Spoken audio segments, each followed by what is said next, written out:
कांग्रेस को, जो खुद भी डूबती है और अपने साथियों को भी डुबाती है? एकदम सच्ची बात उन्होंने कहा है।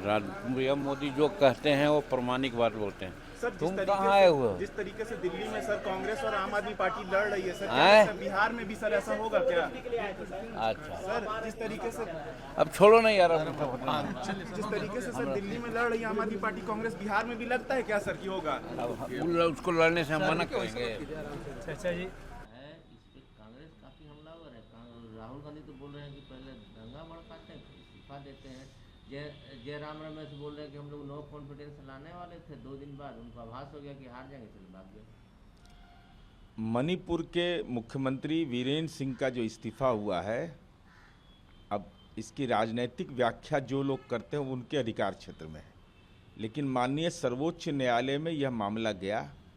सर्वोच्च न्यायालय ने उस ऑडियो क्लिप का फॉरेंसिक जांच करने का आदेश दिया, तो स्वाभाविक रूप से जो भी तथ्य थे वो माननीय सर्वोच्च न्यायालय के अधिकार क्षेत्र में था।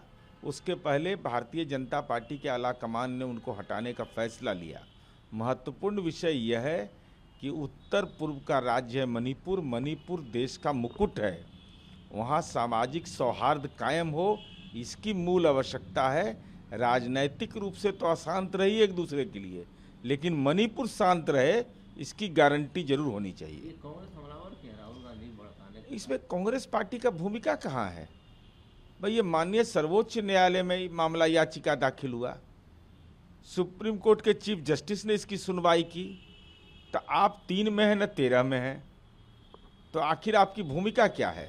केवल राजनीतिक श्रेय लेना और मणिपुर को राजनीतिक रूप से शांत करिए, सामाजिक सौहार्द स्थापित करिए, दो समुदाय के बीच में जो विभेद पैदा हो गया है उसको ताकत दीजिए कि एकजुट रहें। तेलंगाना के जो चीफ मिनिस्टर रेवंत रेड्डी कहते हैं कि प्रधानमंत्री ने जो 1 नेशन 1 पोल की बात की है, उनको इससे कोई मतलब नहीं है। 1 नेशन 1 पार्टी 1 पर्सन में विश्वास रखते हैं वो। अब तेलंगाना के माननीय मुख्यमंत्री जी, आपने जो भी राय व्यक्त किया है, देश के पूर्व राष्ट्रपति रामनाथ कोविंद जी की अध्यक्षता में कमेटी बनी, तो आपकी पार्टी इसी धरती पर है ना, इसी देश में है ना, तो अपनी राय वहाँ व्यक्त करना चाहिए। लेकिन ये चुनाव की जो प्रक्रिया पहले भी होता था, लोकसभा और विधानसभा एक साथ होता था, लेकिन चुनाव खर्चीला होता जा रहा है और लगातार प्रशासकीय व्यवस्था इससे बाधित होती है, कल्याणकारी योजनाओं का क्रियान्वयन बाधित होता है आचार संहिता के नाम पर। इसलिए देश के अंदर इस पर अगर विमर्श हुआ है, अब इसके चलते किसी को परेशानी है, तो हम समझते हैं कि 1 पार्टी रूल न तेलंगाना में रहना है न देश के अंदर रहना है। गठबंधन की राजनीति इस देश की आवश्यकता है। प्रियंका गांधी कह रही है कि सेंटर जो है वो सब कुछ कर रही है कि देश का डेमोक्रेसी कमजोर हो जाए। नहीं, प्रियंका गांधी जी, इस देश का डेमोक्रेसी जो है ना, वो देश के संविधान की मूल आत्मा में बसता है। जिसने भी छेड़छाड़ करने की कोशिश की है, जनता ने उनको आईना दिखाया है और आपका परिवार तो उसका साक्षात गवाह रहा है।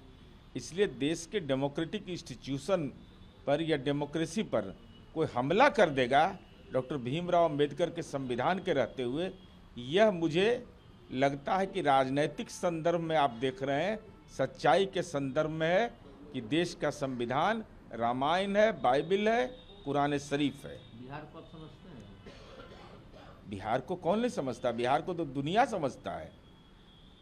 लेकिन तेजस्वी यादव बोल रहे हैं कि बिहार को समझना मुश्किल है चुनाव के संदर्भ में। अब माननीय तेजस्वी यादव जी को के लिए परेशानी यह है कि परिवारवादी राजनीति का कुनबा तो समझ में लोगों को आ गया है, राजनीति में संपत्ति सृजन समझ में आता है, नौकरी के बदले जमीन समझ में आता है। इसलिए बिहार की जनता खूब समझती है कि आप राजनीति में नासमझ हैं, यह एहसास बिहार को है। कैसे देखते हैं जिस तरह से दिल्ली के चुनाव के परिणाम आए, उसके बाद तरह तरह की बातें की जा रही है? अब तो लोग घुमा फिरा के अब आम आदमी पार्टी बोल रही है कि चिंता का विषय है। नहीं, देखिए, दिल्ली विधानसभा चुनाव का जो परिणाम है, एक लंबे अरसे के बाद दिल्ली में और केंद्र में दोनों एक दल की सरकार बनी है। लेकिन सबसे महत्वपूर्ण पक्ष यह है कि जिस तरीके से रेवड़ी की राजनीति की जाती है, फ्री की राजनीति, फ्री में ये दे देंगे, वो दे देंगे। अब देखिए 2500 महिला के खाता में दे देंगे।